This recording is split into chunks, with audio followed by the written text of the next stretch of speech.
ಬೆಳಗಾವಿಯಲ್ಲಿ ಮುಸ್ಲಿಂ ಯುವಕರಿಂದ ನೈತಿಕ ಪೊಲೀಸ್ಗಿರಿ ಮೆರೆಯಲಾಗಿದ್ದು ಇದೀಗ ಘಟನೆ ಆದಂತಹ ಸ್ಥಳದಲ್ಲಿ ಪೊಲೀಸರು ಮಹಜರು ಮಾಡುವ ಕೆಲಸವನ್ನು ಕೂಡ ಮಾಡಿದ್ದಾರೆ. ವೈದ್ಯಕೀಯ ಪರೀಕ್ಷೆ ಬಳಿಕ ಕೋರ್ಟ್ಗೆ 9 ಆರೋಪಿಗಳನ್ನು ಕೂಡ ಒಪ್ಪಿಸಲಿದ್ದಾರೆ. ಬೆಳಗಾವಿಯಲ್ಲಿ ಮುಸ್ಲಿಂ ಯುವಕರಿಂದ ನೈತಿಕ ಪೊಲೀಸ್ಗಿರಿ, ಇದಕ್ಕಾಗಿ ಶೆಡ್ ಅನ್ನು ನಿರ್ಮಿಸಲಾಗಿತ್ತು.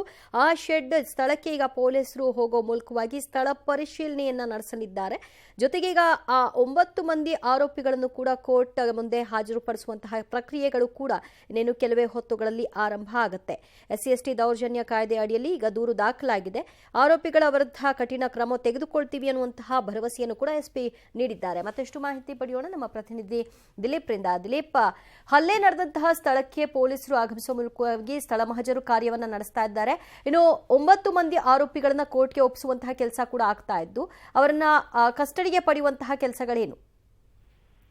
ದಿವ್ಯ, ಪ್ರಮುಖವಾಗಿ ಏನಂತಂದ್ರೆ ಕಳೆದ ರಾತ್ರಿಯಿಂದ ಕಂಟಿನ್ಯೂಸ್ ಆಗಿ ವರ್ಕ್ ಮಾಡಿದಂತ ಪೊಲೀಸರು ಈಗ 9 ಮಂದಿಯನ್ನ ತಗೊಂಡಿದ್ದಾರೆ. ವಶಕ್ಕೆ ತಗೊಂಡು ಅವ್ರ ಮೇಲೆ ಪ್ರಕರಣ ದಾಖಲು ಮಾಡಿ ಈಗಾಗಲೇ ಒಂದು ಸ್ಥಳ ಮಹಜರನ್ನು ಕೂಡ ಮಾಡಿದ್ದಾರೆ.